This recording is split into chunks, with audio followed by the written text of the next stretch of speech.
Welcome back. One theme that we have been focusing today is the state of the economy, especially the state of aggregate demand. As you know, we just spoke with Rajiv Bajaj of Bajaj Auto and two auto ancillary players.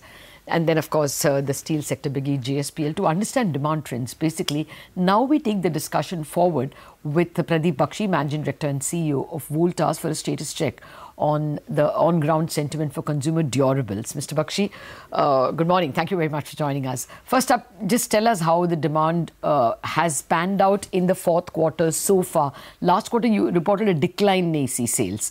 Now, has it picked up? The season is started to look up in certain areas. Certain regions have shown up. Other areas also will do up. But, you know, we are towards the fag end of the year as well as the month. And very few days are left. However, as of date, we have been growing over last year, and over the last 2 months also we have shown, you know, some growth over the last year. And beyond that, you know, I don't think I'll be able to comment on this question.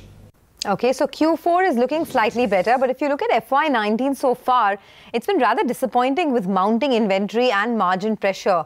What is the inventory level right now, and is the summer of calendar year 2019 going to be any better in terms of sales?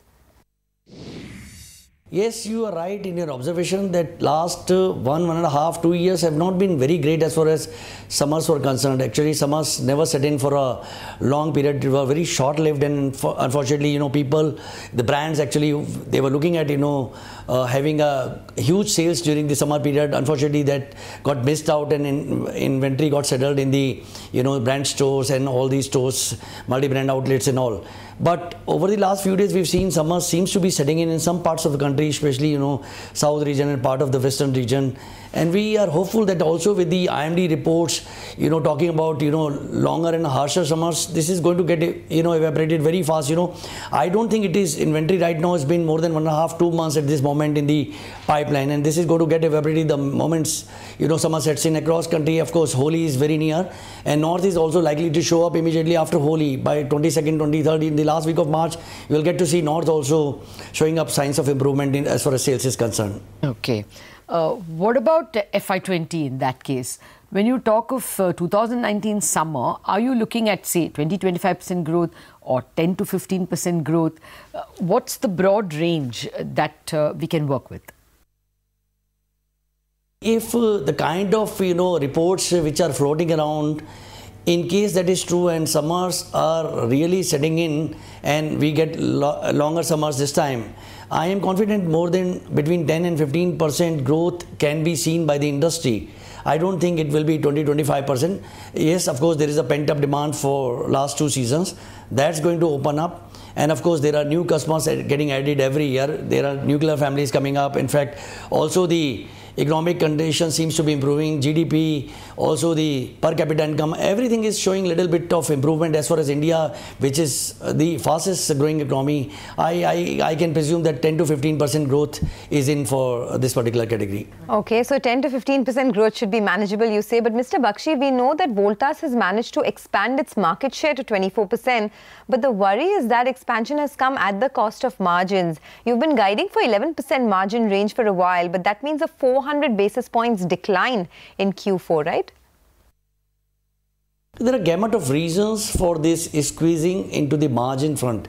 You know, it is not only the competition. Of course, competition is one thing. When competition gets stiffer, there are more players buying for the share. You know, they look forward to, and they tend to, you know, discount the products. And especially when the season is not supporting, people are settled with the large inventory. They would like to encash upon that.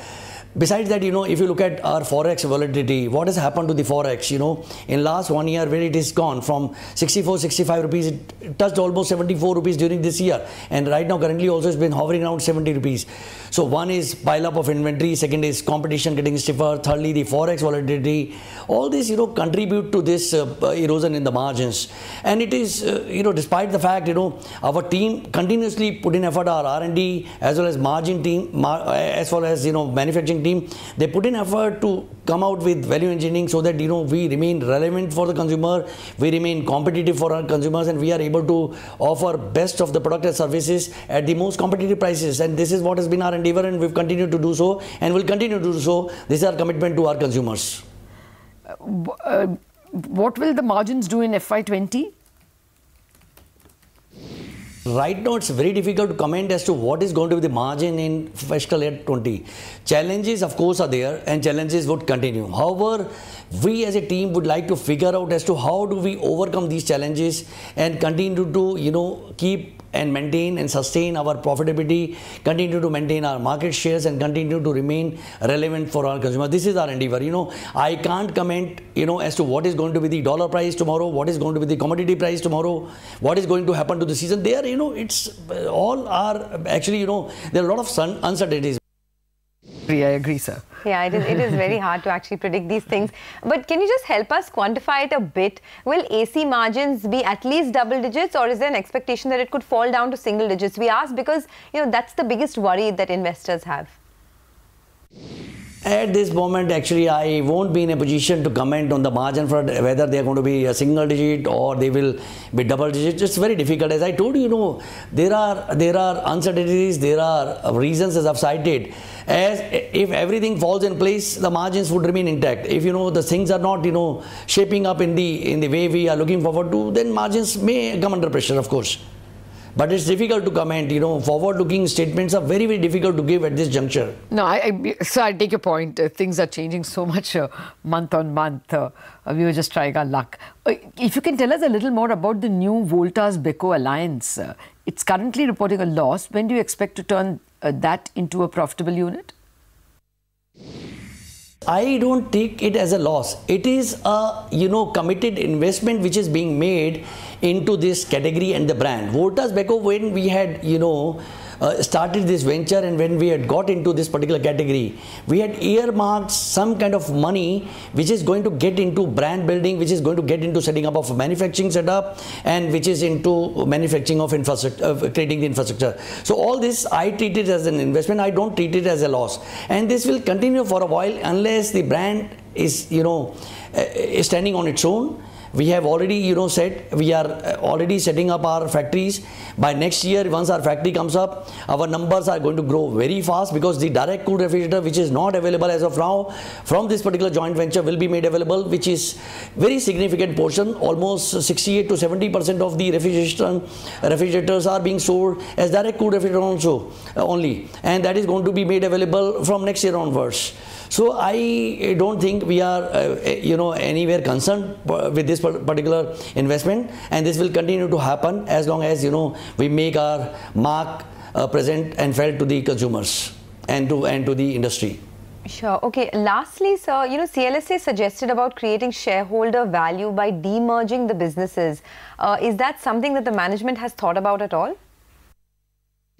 Actually, I don't want to comment on this particular question. We are not looking forward to any sort of a demerger, and we have very thoughtfully got into a joint venture. We were always looking forward to a partner who can complement our strengths, and we are able to complement each other's strength. We are very strong in the sales distribution, and our partners are pretty good and pretty strong into manufacturing and R&D, and therefore this joint venture has come up. All right, sir. Thank you very much for joining us, Mr. Bakshi, with all those details about your sector and your company. Now, before we wind down on Bazaar, a very, very important alert. We are going to play this through the day. Today is the last day to register for a voter ID card. And that is for the current general elections, the upcoming polls.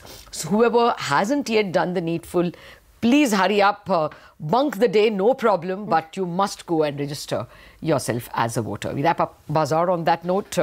Trading ideas on Chartbusters.